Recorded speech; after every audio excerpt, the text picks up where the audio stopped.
এখন বাজে রাত 12:30 মতো। আর সবাইকে শুভ নবমী বলবো না শুভ দশমী বলবো আমি বুঝতে পারছি না।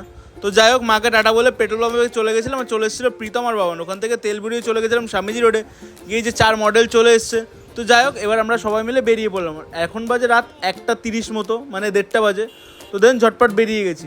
আর বেরিয়ে এই কলকাতার রাস্তার সুন্দর ভিউ এনজয় করতে করতে আমরা পৌঁছে গেছিলাম ফার্স্ট প্যান্ডেলে। হ্যাঁ, আমরা ঠাকুর দেখতে বেরিয়েছি। আর সবাইকে দেখো জোম্যাটোর সুইগি ডেলিভারি বয় গালের মতো লাগছে।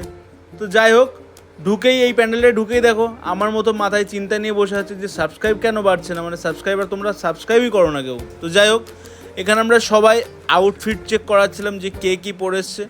আর সবার মাথার উপরে আমি সবার নাম মেনশন করে দিয়েছি। যাই হোক, তো আমরা এখন আউটফিট চেক করাই। আর তোমরা এরকম মিনি ব্লগ দেখার জন্য চ্যানেলটা সাবস্ক্রাইব করো।